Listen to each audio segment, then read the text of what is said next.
Hey, welcome back to another video. We just gonna hop right into it. I don't even want to talk. Sociology professor learns why people no longer trust experts. Okay, so let's see. Let's go. I think that's the intro. So hold on, let me hit record. Folks, let me tell you about my good friend 844. Let's go. Hi, Charlie. Before we start, I want to say I'm a professor here at WCU, Thank you for no, don't boom. What do you teach? Fair enough. I'm a sociology professor. I actually teach environment and climate change. Don't worry, that's not my question. I have no desire to talk about that today. Before I start, though, I actually want to surprise you maybe a little bit and say that I appreciate that you're here. If nothing else, hold on. If nothing else, as someone who wants so badly to see our students engaged in politics and the life of the mind, this is great, and you should give yourselves a hand for showing up and be out here to talk about ideas. I do want to focus my question, if I can ask a question rather than doing this whole polemic thing, on the students that are here. So I've taught here for 6 years. I've gotten to know hundreds of our students. Every semester I ask them what they care about, what they want, what concerns them. And I think you probably know this, what scares them the most is that the day that they leave here and they go on the job market, they enter the labor pool, that they're not going to find a job. They're not going to find a job.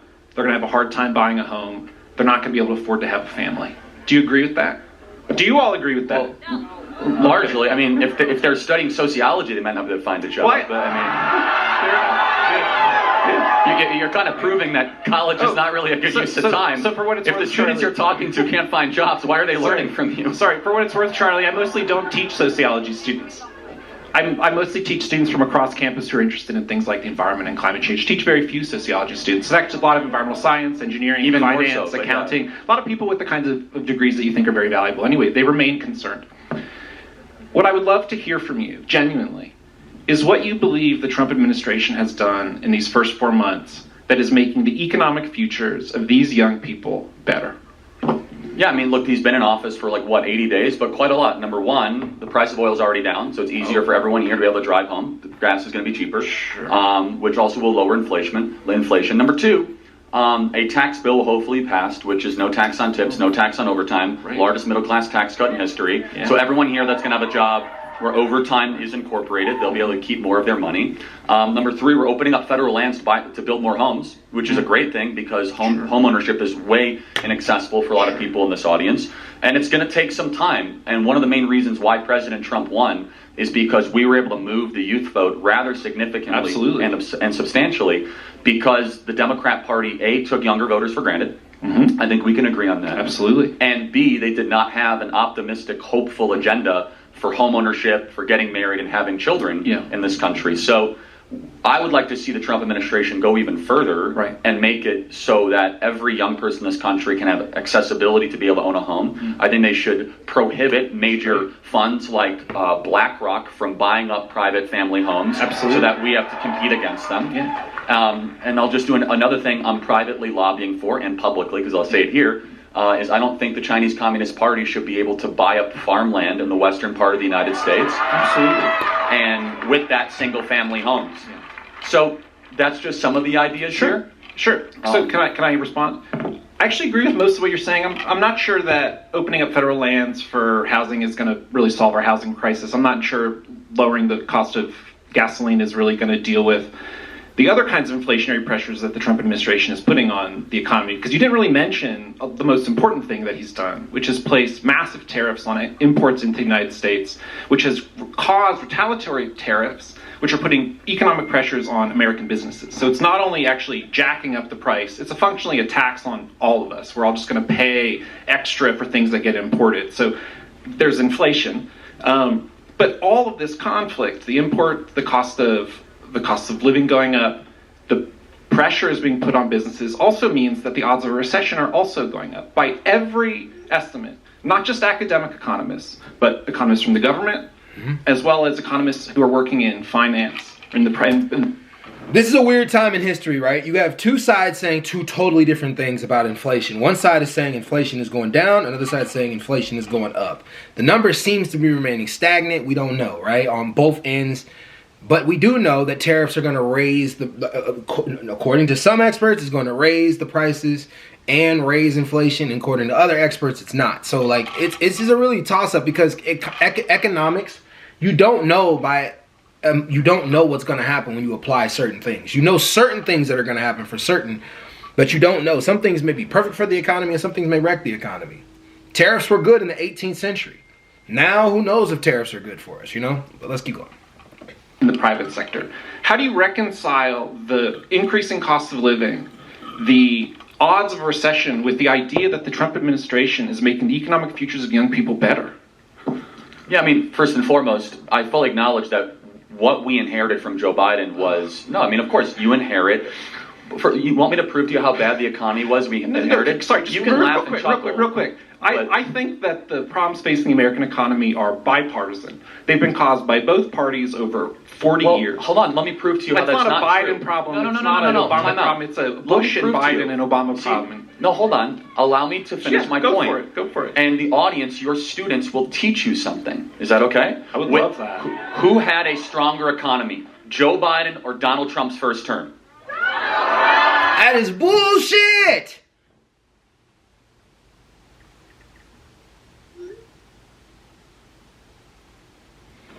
That is bullshit. I just said that real quick, but that is bullshit. Trump inherited an economy from Obama. We didn't see the effects of Trump's economy until it got into the Biden administration. To be fair to Trump, though, the only reason why Trump's economy was bad going into the Biden administration was because of COVID. But we didn't see the effects of what Trump's economy could be. He inherited a good economy from Obama. I don't know why he plays these games like that. That is bullshit. So you could say it's a bipartisan problem, but when Donald Trump was president, blue-collar workers and young people saw their incomes rise faster than the 1%. When Joe Biden was president, the wealthy got wealthier than any other time in American history. We saw the 1% explode their asset class, and young people and workers had a tougher time. As far as tariffs go, we're still very... Well, he just confessed something that I don't think anybody is realizing. See, okay, so Obama's economy came to Trump, which Trump inherited. After Trump's economy, it goes into Biden's economy, which now we see the effects of what Trump's economy did. And what Trump's economy did helped the wealthier class and didn't help the poor. Like, it took more away from the poor. We're seeing another Trump economy start to happen. And right now, while we're seeing a Trump economy start to happen, we're starting to already see money going more to the rich, things getting scraped away from the poor. We're already seeing it. Like, they flipped this so much, it's crazy. Let's just say, new into this rather risky experiment that the American people voted for. It could raise prices, or it could end up being where we strike really good trade deals and we sell more of our own products to these countries. Absolutely. And tariffs are a forcing function to open up markets. Yeah. But I think it's actually really promising that a president is willing to risk even his own political favorability to do something that every other politician has promised, which is to protect the American worker. Sure. I really think that's political courage in spades. I can address the other points, but if you'd like to interject. You're right. Like, it's risky. And I think that's an excellent way to frame it. So I guess my follow-up question is...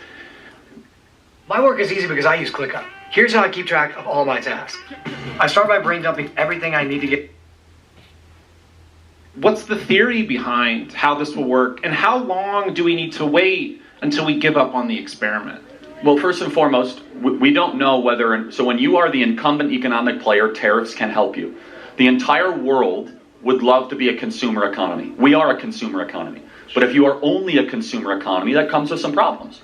We don't make vitamin C in this country. It's all made in China. No, it's a real thing. You literally can't survive without vitamin C. Our antibiotics are made in China. You can laugh all you want. Our pharmaceutical materials, our aluminum, our iron, our rare earth minerals. We can't make a drone without at least half the components or parts made in mainland China. That's a national security problem. Yeah. And so by using prudence, which is, of course, one of the highest of all the virtues, President Trump is able to weigh the costs and the benefits while also asking the most important question.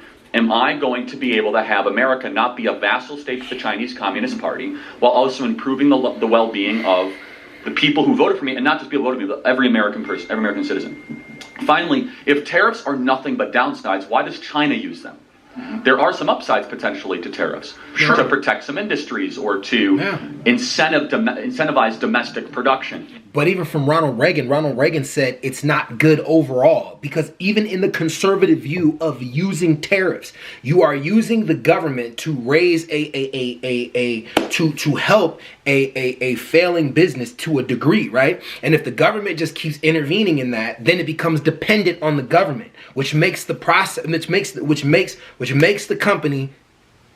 the company sometimes void without the government. So if the government stops putting funding into it, the company's going to fall completely apart. Ronald Reagan saw that. Ronald Reagan also saw that tariffing the whole world sounded like the American thing to do, until you realize that we kind of need other countries in order to bring, we need other countries to a degree to make good trade with. We have to have good trade relationships.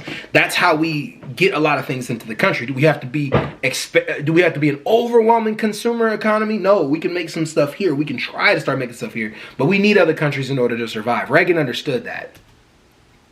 Look it up. And finally, I think I want to double down and reiterate this point, which is that the people in this audience that voted for President Trump were trying to send a message to their leaders that you haven't listened to us. The experts have gotten so much wrong. You guys stole prom away from us. You stole graduation away from us. You guys from the COVID lockdowns. And it's time for us to try something new. I'm simply just... That's great. I don't know what that has to do with the question that I asked, which was about the use of tariffs. I don't know what that has to do with prom. Well, hold on. But no. You're redirecting the question. I want to talk to you about the tariffs. Can I tell you what it has to do with tariffs, actually? Because I'll complete the point. Because you have a PhD and I didn't go to college, so let me maybe make sense of it for you, okay? But I was saying, what it has to do with tariffs is that they don't trust... Why does the right insult people who have intelligence? Why does the right feel like intelligence is stupid? Like, he has knowledge. Does that make him smarter than everybody? No, but he went to school to learn. Why does the right demonize that? I don't understand that. That's what the experts have been saying, because the experts locked down this generation, unnecessarily masked them for 2 years. So when the experts say tariffs don't work, excuse us when we say, actually, you have completely invalidated all of your predictions the last couple of years. Do you see how they connect? Well, I see how that connects to how people think about tariffs. I think that's different than what tariffs actually do. Well, and it's perfectly fine to be frustrated. That's what they now do. You let me talk. Well, hold on. No, you let me talk. Well, you keep telling me not to interrupt you. I'm not interrupting you. That's what you think they do. I'm going to add some context to what you're saying. However, we have not yet done an experiment of tariffs as the incumbent economic superpower when we have mass robotics, artificial intelligence, we are energy independent, and our greatest adversary is energy dependent. So you don't know what's going to happen, and the American people voted for the experiment. Well, then let me redirect you back to the question that I asked you and that you didn't answer. So it's an experiment. It's risky. These are your words. These are the words you have used. Yeah. How long do we have to wait? And when do we know that they've worked? Is it 3 years? Is it 4 years? Is it 4 years from now? Prices are still up. Well, prices are not going down. Hiring is going down. No, inflation is not going to go down. Well, but it already is, though. You've put a tax. You've increased the cost of living. That's what a tariff does. So, Doctor, what's your Bugden. Buddington? Bugden. Dr. Bugden. How does one avoid a tariff? Do you mean like how do we not impose tariffs intentionally on ourselves? But let's educate the audience. Because that's the part people aren't listening to. The tariff is going to hit us. It's a tax on us. That's what makes it inflationary. It goes back to us. The tariff does not affect the other country. It can affect the other country by us no longer being able to consume from the other country. But the prices over here will go up because businesses depend on other countries to bring in their necessary goods. The professor is asking you a genuine question. How do you avoid a tariff? In the current climate, you would build... But Charlie may have an answer. Exactly. Toyota invests $1 billion Trillions of dollars are coming into the United States thanks to tariffs. Trillions of dollars. NVIDIA pledged $500 billion. Those have nothing to do with the tariffs. Hold on. Toyota just announced 10 new plants in Indiana and Ohio because of the tariffs. Okay. Hyundai the same. How long do we wait? How long until they build those plants? Is it next year? Is it 5 years? Is it 6 years? They've announced it. They're going to break ground soon. However, I think the more operative question that you're asking is that if something doesn't work, President Trump will not follow it blindly because he's not an ideologue on this. You can laugh. I agree that he's not an ideologue. Shrug your shoulders. In fact, he's a patriot. Unlike the prior president, he actually cares about the well-being of the American people. And so if what he is doing with tariffs start to have overwhelming evidence that it's not working for the American people, then he will pivot or adjust. But let me tell you the other component. We're about to pass a massive tax bill in conjunction with the tariff strategy that will make us the most desirable market on the planet to do business. The American worker is about to take more money home than they ever have in the last 50 years. Again, no tax on tips, no tax on Social Security, no tax on overtime. We're going to have a massive middle class tax cut, an expanded child tax credit, things that the Democrats and Joe Biden refuse to do. President Trump is going to deliver in massive numbers. So I would like to say, despite what the experts say, oh, there's a recession coming, it might be true. But again, this is the same expert class that has completely lost any credibility with the American people the last couple of years. President Trump's been in office for 80 days. Remember when everyone was complaining about the price of eggs? Well, the price of eggs has gone down. The price of oil has gone down dramatic, like $20 a barrel. Give President Trump some time. And by the way, it only took him 10 days to solve the border crisis. Turns out we did not need a border bill. We just needed a new president to secure the southern border.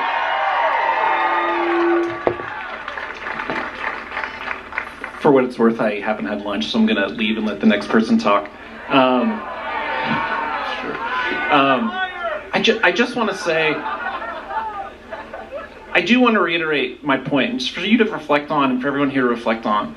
It is a risk, and the president has taken an enormous gamble, not with some abstract thing called the economy. It's your future. It's your jobs, it's your ability to get hired, it's the ability to buy a house and have kids. No, I got to interject. And all you need to do, all that anyone should really bother doing, is not to fight about it, but to just pay attention to what actually happens and to reflect on whether what Charlie said is true, that this president is actually a patriot and is actually adapting and is actually doing things to make your life better. Okay? Yes, and they voted for him for a reason, because they saw his first term and how well he did and how Joe Biden destroyed the country intentionally. Thank you. Yeah, like that guy just walked away and just let him have it. Just let him have it, man. You're like, it's like people are the people in the crowd. They're not gonna see where you're coming from with that, and that doesn't really matter. But however, I agree. He's a fellow American. We got to see it from both perspectives. Anyways, y'all, I'm out. Peace.